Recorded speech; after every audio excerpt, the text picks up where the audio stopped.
Hello everyone, we're back again for another exciting instalment of Bad Dad by David Walliams. Do you remember last time and the incident with the two of them down the well and Sergeant Scoff on his trousers? That was funny. Well, here's the next instalment, and this one is called A Warning. "What did Flip say?" asked Dad. He'd been waiting outside the telephone box in the centre of town as his son made the call. "What do you think?" replied Frank, rolling his eyes. Yes. Write a poem for church. It was her dream come true. And look," said the boy, unfolding his hand, "we've still got some money left for sweets." "You go on ahead. I'll meet you in there," said the man. Now the sweet shop was just a few steps up the high street. Dad seemed restless, as if he needed to be somewhere else. "Is everything all right, Dad?" Yeah, I'm fine. I'll see you at the sweet shop." With that, Dad turned on his heel and limped off down the road. "Where are you going, Dad?" the boy called after him. "Nowhere." "You can't be going nowhere. You must be going somewhere." Before Frank could finish what he was going to say, his father had disappeared round the corner. The boy shook his head. This was very odd. Even so, he traipsed over to the shop, still dripping water from the well. Ding!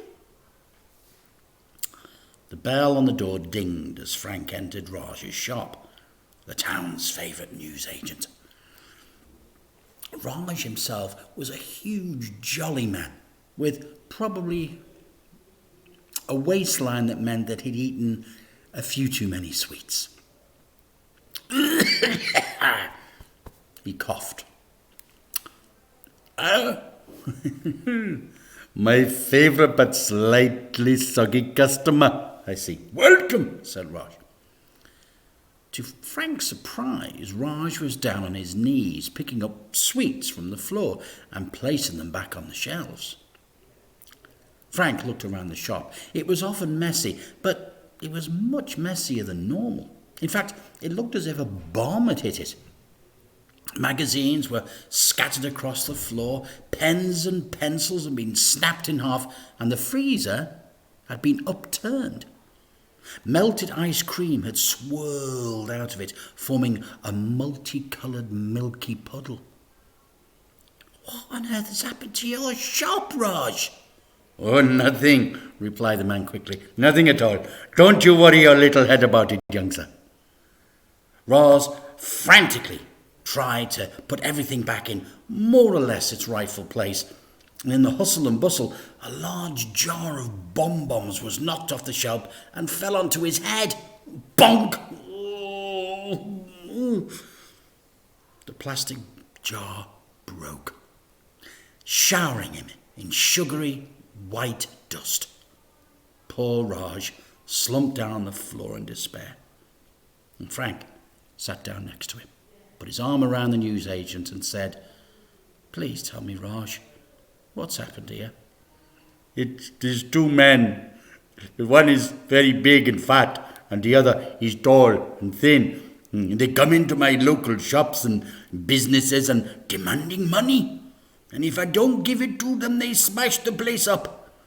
I gave them £100, but they said they wanted more next time. Much more. They said they did all of this as a warning.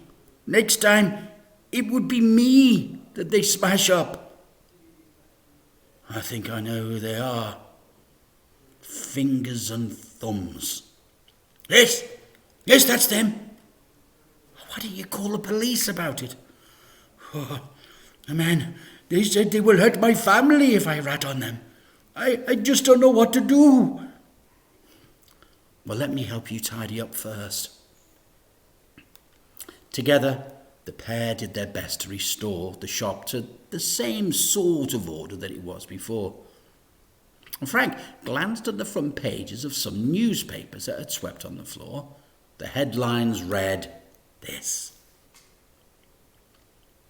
All sorts. Rolls-Royce in head-speed chase, late-night road race drama, and cop cars in pile-up. I'm wondering if they were involved in all of this, said Raj. The boy shrugged. Who knows? There's got to be a way to stop them. No, it's a very brave person who does. They are bad through and through. They have been terrorizing poor shopkeepers like me all over town for years. I shudder to think what evil they are capable of. Finally, the pair managed to right the freezer. Frank looked on as Raj scooped up the melted ice cream with a roll-up newspaper. Milkshake, youngster? 5p? We're going to carry on with the next chapter, which is called 7p.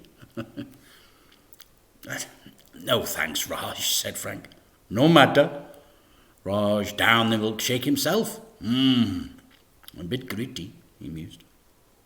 The boy looked at his huge haul of coins from the well. Raj, what can you buy with 7p? Suddenly, the newsagent's mood changed, and he smiled broadly. 7p! I've always dreamed of the day someone will walk through that door and spend a whole 7 pence. I'm a rich man!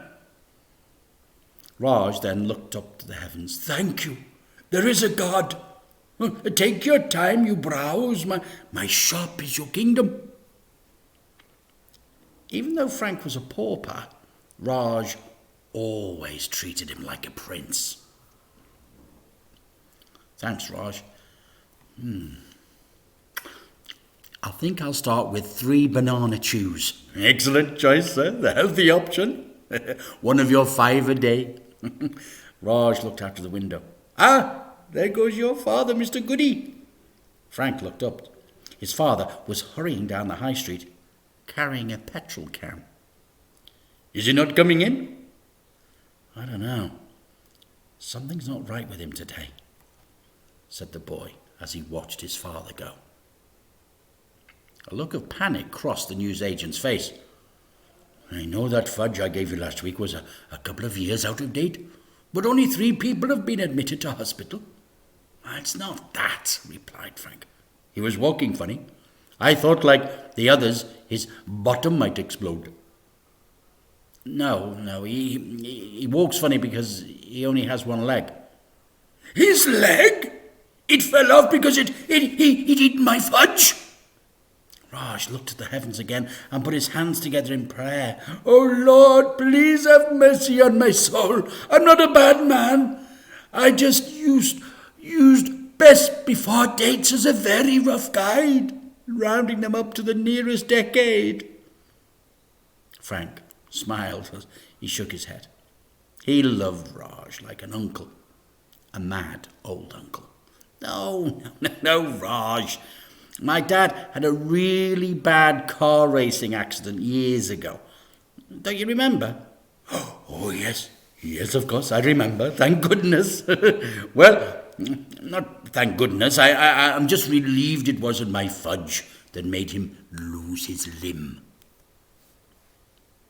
Why do parents always keep secrets from their kids? The newsagent leaned on his counter, lost in thought. To help give the impression that he was a deep thinker, he took one of the toy pipes on the shelf and popped it into his mouth. The Sherlock Holmes image was shattered when, rather than smoke, soapy bubbles started to flow out of the pipe. I suppose mums and dads want to protect their children from stuff. Grown-up stuff that would fill minds with worry. I am grown up. How old are you? Nearly 12. So you were 11. Yes.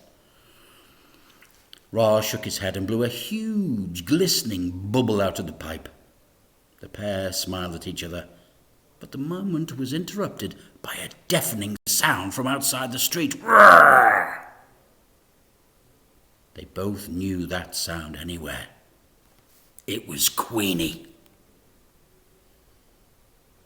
Well, we'll have to see what happens next time with Queenie. I wonder what she's going to say. And why is she there? And where was Dad going with that petrol can? Well, these are all questions which will be answered next time. So, make a date. We'll see you next week. Take care till then. Bye-bye.